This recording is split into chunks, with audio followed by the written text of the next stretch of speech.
Turns out this quiet, little-known residential neighborhood in Santa Monica is responsible for putting the airplane on the world map, which we'll talk about later. But yes, today we're going to talk about the neighborhood of Sunset Park in Santa Monica. We'll talk a little bit of history, prices, why the heck are people even moving here, and some of my favorite pockets.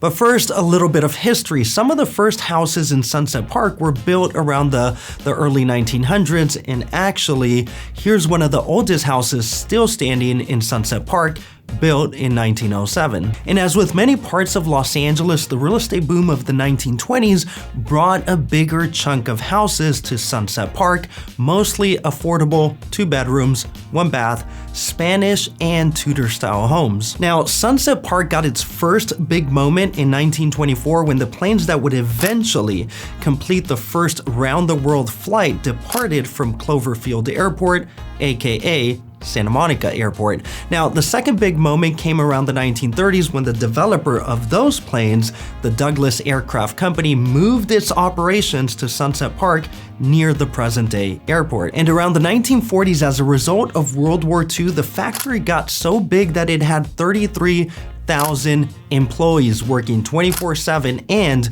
162 police officers, making the Douglas Aircraft Police the 6th largest police department in California. So yeah, naturally with like all of this stuff going on, they started building a bunch of houses in Sunset Park around the 1940s. So who lives in Sunset Park?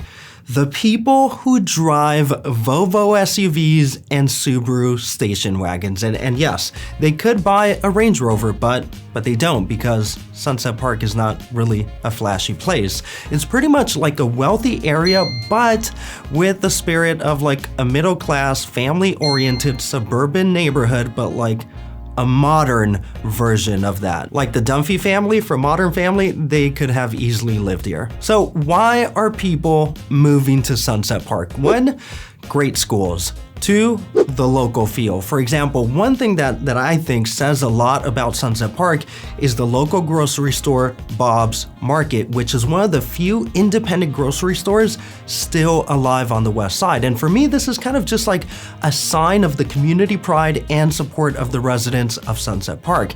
But another reason people like moving here is to enjoy like all the amenities of Santa Monica, like being within minutes to the beach and the Santa Monica Mountains, but without all the homelessness and chaos that comes with living by the beach in a top tourist destination. But now let's talk real estate. And by the way, my name is Daniel Rangel, real estate agent in Santa Monica and resident of Santa Monica. If I can be of any help, it would be an honor. And for a free consultation on buying or selling, you can find my information in the description below. And if you like this video, don't forget to hit like or subscribe. Now, the median price for a single family house in Sunset Park is about $2.3 million. Now, the typical lot size is around 6,500 square feet compared to about 3,500 square feet the closer that you get to the beach. So yes, more land is another reason why you would move to Sunset Park.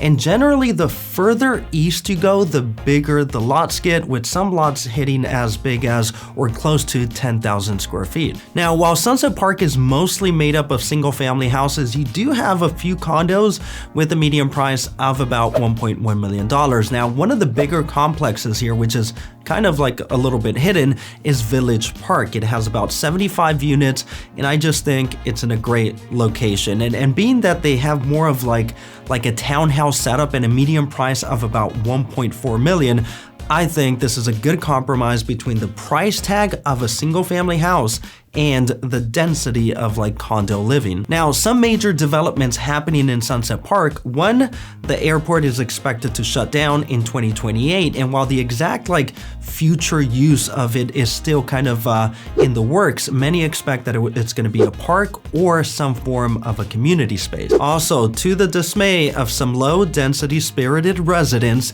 one of the biggest residential projects in Santa Monica is expected to go up in Sunset Park at the corner of Lincoln and Ocean Park Boulevard, and the plans include commercial spaces, 12 buildings and over 500 luxury apartments. But now for some of my favorite sections of Sunset Park. One, I love walkability. So the two areas closest to food and coffee, of course, make my list. Now, the first one is on the east side, roughly between like 26th Street and 33rd Street, south of Pearl Street. And while Pico Boulevard does have like a bunch of stuff going on, I just like the feel of being closer to Ocean Park Boulevard. I just think it has like more of a locals feel. And here you have several coffee shops, restaurants, and one of the safer, less homeless populated parks in Santa Monica, Cloverfield Park, which by the way is named after the original Santa Monica Airport. Also, this side of Sunset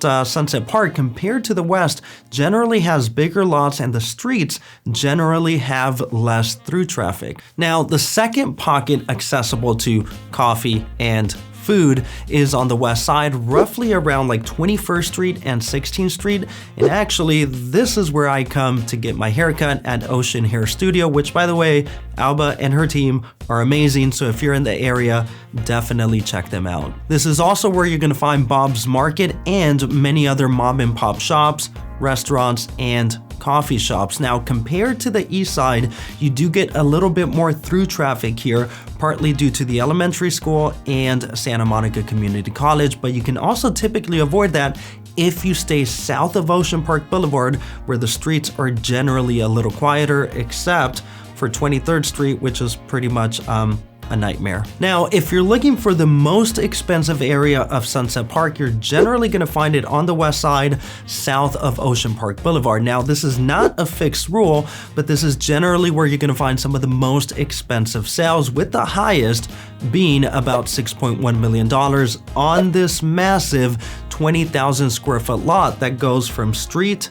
to street. I mean, this guy pretty much bought a house with a $2 million backyard. But then again, this is kind of the stuff that goes on this side of Sunset Park. I mean, just one house over, you have this monstrosity of a piece of land at 28,000 square feet, which in the context of a neighborhood with a typical lot size of 6,500 square feet, yes, this is very interesting. But aside from land, another reason you're gonna find some of the most expensive houses here is that some of these houses are on a hillside, which means views, which also means in some cases ocean views. So yes, this is kind of like the Beverly Hills of Sunset Park. But in summary, if you're looking for a family-oriented neighborhood with good schools, with all the amenities of Santa Monica, but without all the chaos and homelessness, and if you have money, but at heart you're more like a Volvo or a Subaru, then yes, definitely check out Sunset Park. And by the way, my name is Daniel Rangel, real estate agent in Santa Monica and resident of Santa Monica. If I can be of any help, it would be an honor. And for a free consultation on buying or selling, you can find my information in the description below. And if you like this video, don't forget to hit like or subscribe. But either way, thanks a bunch for watching and have an awesome day.